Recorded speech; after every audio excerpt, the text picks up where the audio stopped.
Achu. I'm representing the team Indonesia. Um, as a presentation expected for our advances in responsible global business, we expected to do like an infographic and talking about why foreign direct investment should happen in Indonesia. And as representatives of Indonesia, we are excited to showcase why our country is an attractive destination for foreign direct investment that balances economic growth and environmental and social responsibility. Now, let's take a break and do like go deep into the key features of Indonesia and why it is attractive. Economically, like Indonesia has one of the largest economy in the world, like the 16th largest economy in the world. Also, natural resources. It is rich in coal, palm oil, rubber, and minerals, and it's also the largest producers of palm oil and also nickel. I think nickel is its major export commodity. With regards to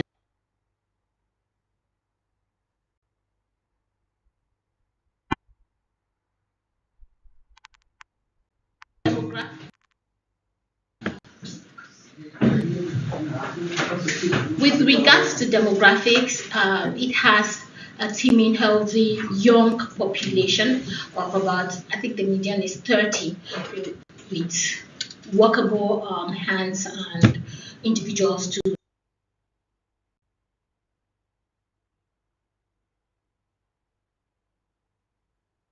deliver properly on the job. That encourage healthy FDI.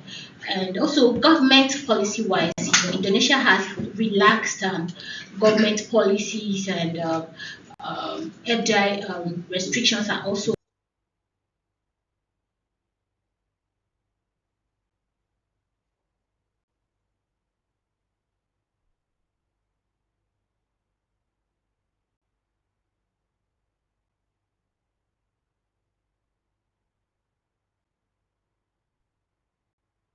minimal, and the tax incentives, investment friendly regulations. That all should is something attractive for foreign direct investment. And culture-wise, Indonesia has like a diverse culture and strategic location in Southeast Asia, improving infrastructure.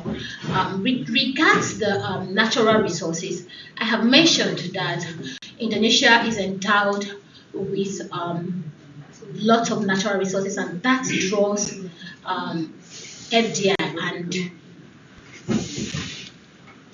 that draws like healthy foreign direct investment because resource seeking foreign direct investment look at where they can get affordable resources and reach one at that too. And Indonesia is a good place for that purpose. There's a target. It is a target because of its large reserve of nickel, coal, and gas. And on the graph as presented, Indonesia is expected to double its production of nickel, which is the major commodity it exports. And we also should note that the global green demand attracts ESG sensitive investors into mineral value chains, and Indonesia is well placed for this. And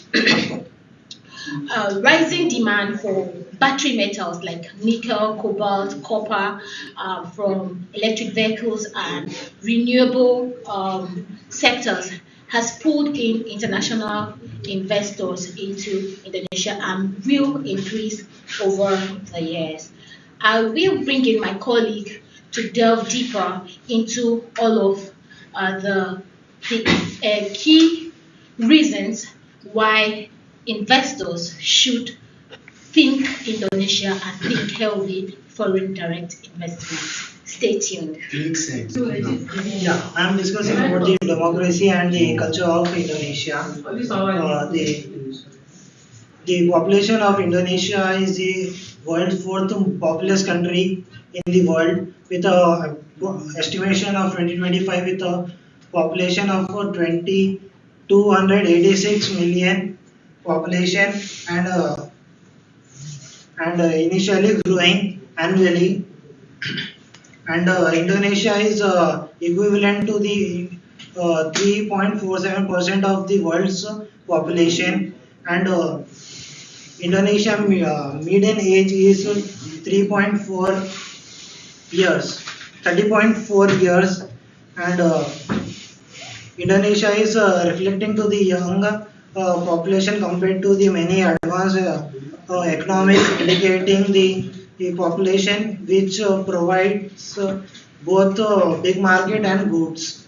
And while coming to the culture, the Indonesia is built on values of corporation and community, often expressed through the ideas of ro- rotang, gotang royang, yeah, often expressed through the which means working together, and helping one another. The research on Gotang Royong describes it as an institutional practice of working together, sharing burdens, and promoting community welfare. And the foreign investors, this culture supports partnership-based business models with local stakeholders, engagement, and collaborative approaches to social and economic challenges. Indonesia represents a natural destination for diversification. And further, my colleagues will discuss. Good evening. My name is Maiwa David Idoge. I'm going to dive deep into the application of government policies as regards responsible FDI in Indonesia.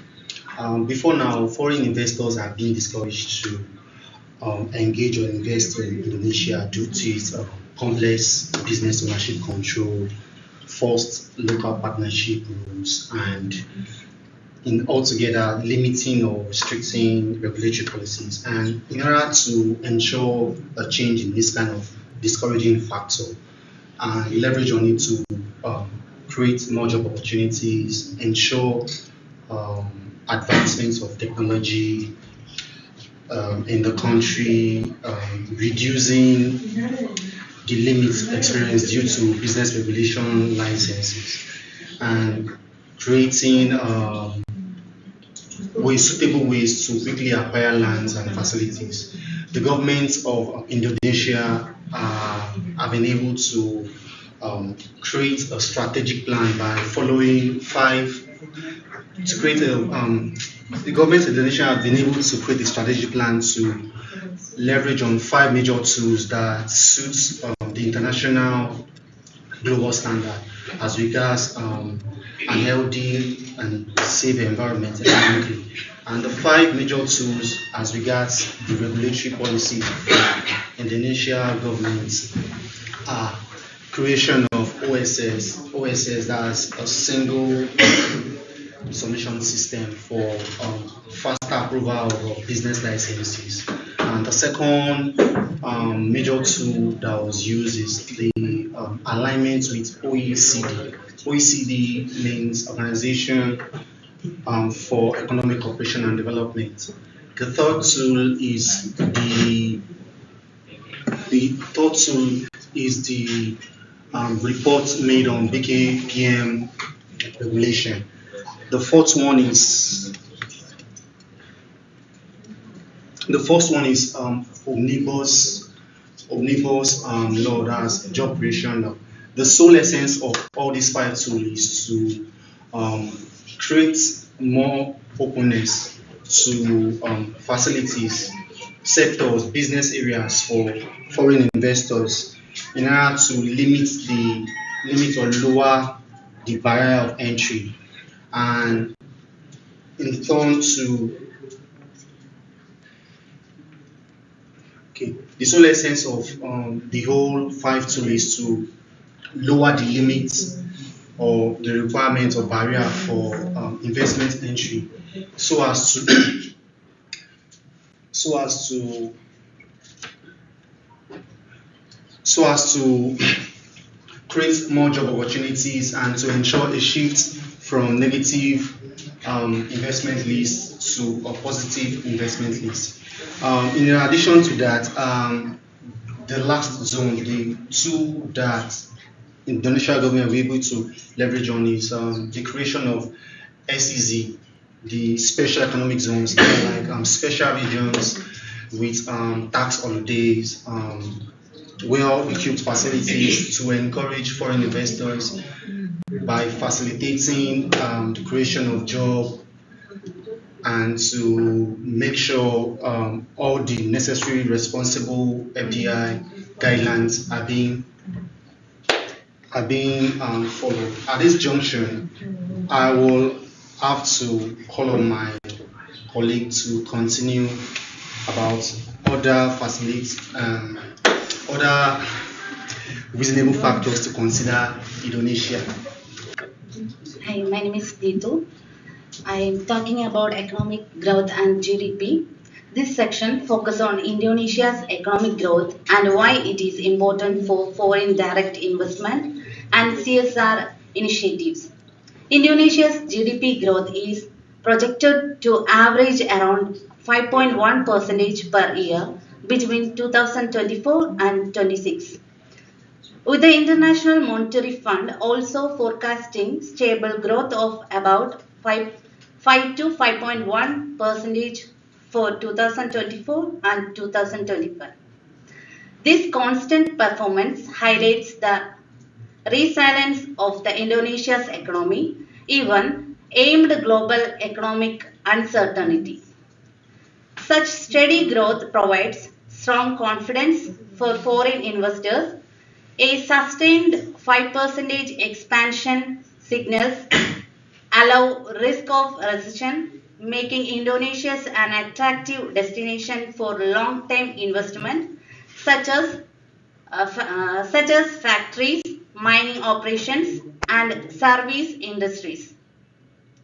This confidence is reflected in recent FDI inflows, which reached 13.67 million US dollars first quarter of 2025. From a CSR perspective, stable economic growth also support long-term social and environment commitments. Indonesia's CSR regulations encourage investors to contribute to job creations, skill development, infrastructure, and green initiatives. Overall, Indonesia's reliable GDP growth not only strengthens investors' confidence but also creates an enabling environment for sustainable and responsible investment. You are Thank done. you. Makes sense. Hi, this is Varun. I'm going to speak about the critical analysis and recommendations of FDI and CSR in Indonesia. Whereas we know there's positive impacts that includes technology transfers and job creations and infrastructure developments, but the main key challenges for Indonesia are complex regulations, where there's so many complex regulations like poor managed projects causing environmental damage, where there are lots of problems with the government and uneven enforcement of standards, and the social conflicts over land and resource. Like the most of the Indonesia is mainly based on mining, like palm oil and other things. So the main key risks are environment and damage. As I said, the main thing for the Indonesia is for mining like palm oil and industries. So that's the main key risk where they don't show much interest in this all. So as you see, social conflict related to land use and in complex. Community rights, where it's weak or inconsistent enforcement of CSR regulations. As you can see, as we know, the Indonesia is one of the largest economy with 208, with the largest population with 286 million people with young and growing workforce, where we see it has a strong FDI inflows into mining, where 23% share in Q1, and infrastructure and renewable energy. Economic info informs that it has a very strict laws and everything,